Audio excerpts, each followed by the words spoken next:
శుభ సందర్భం నలుగురికి ఇచ్చాడు. ఆ శుభ సందర్భముగా జ్ఞాపకం చేసుకుంటూ జ్ఞాపకార్థ కృతజ్ఞత కూడిక అంటే అండి.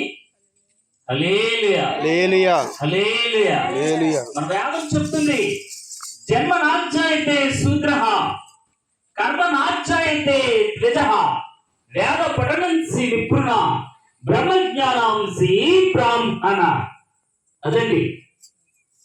అలాగా ద్విజత్వం రెండవ జన్మ పొందుకున్న శుభ సందర్భముగా ఇక ప్రార్థన కూడిక పెట్టుకోవడం జరిగింది. చాలా సంతోషం.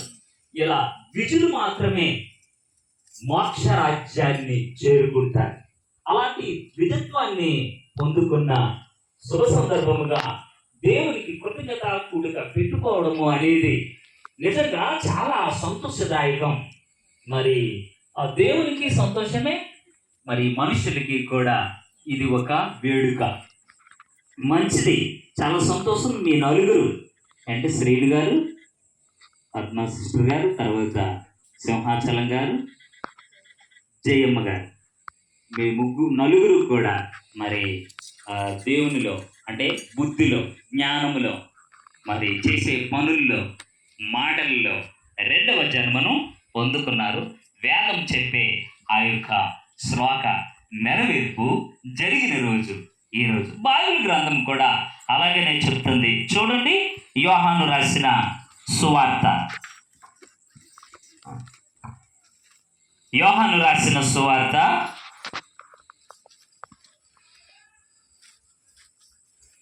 3వ అధ్యాయం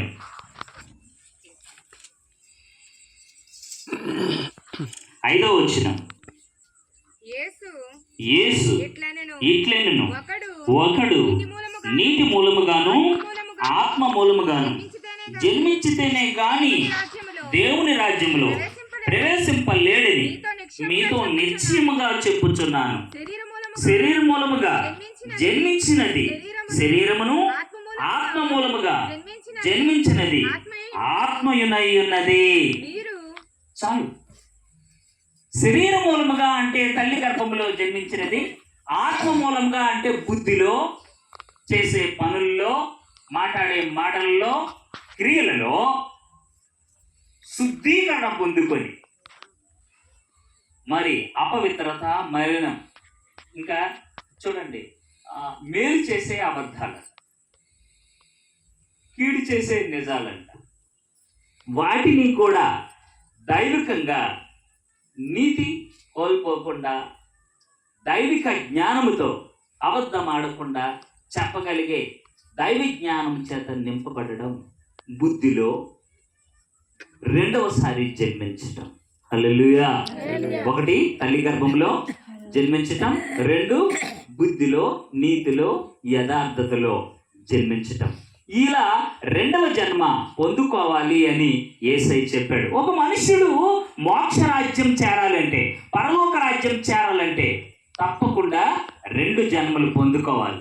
ఒకటి ఆల్రెడీ ప్రతి ఒక్కరూ పొందుకునే జన్మ తల్లి గర్భంలో, 2 ఆత్మ మూలముగా జన్మించాలి అని దేవుడు చెప్పాడు. చెబితే ఇది సమంగా ఆయనకు అర్థం అవ్వలేదు. 2 సార్లు జన్మించడం ఏంటి? భక్తులైన క్రైస్తవులు కూడా ఈ పాట పాడుతూ ఉంటారు. ఒకేసారి జన్మిస్తే 2 మార్లు చావాలి, ఆరిపోని అగ్నిలో యుగ యుగాలు కాలాలి. హల్లెలూయా. ఒకసారి జన్మిస్తే 2 మార్లు చావాలి, 2 సార్లు జన్మిస్తే ఒక్కసారి చావు ఉంటుందంట.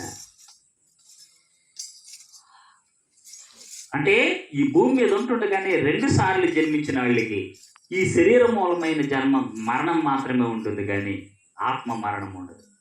ఎందుకంటే వాళ్ళు పరిశుద్ధులుగా, పవిత్రులుగా చేయబడ్డారు. ఎవరైతే ఈ భూమి మీద తల్లి గర్భం నుండి ఒకే జన్మను జన్మిస్తారో, ఆత్మ మూలంగా జన్మించరో, వారికి 2 రకాల చావులు ఉంటాయి. ప్రకటన గ్రంథంలో రాయబడి ఉంది. హల్లెలూయా హల్లెలూయా. అబద్ధీకులు, నరహంతకులు, మరి దేవదోషణ చేయువారు, ఈ లోకపు మలినంతో ఉన్నవారు అందరూ కూడా అగ్ని గంధకములతో మండు గుండములో వారు ప్రవేశిస్తారు. ఇది 2వ మరణం. కనుక ఆ 2వ మరణం నుండి తప్పింపబడాలి అంటే దేవుడు ఒక ప్రణాళిక వేశాడు. దేవుడు ఒక భక్తి క్రమాన్ని ఏర్పాటు చేశాడు.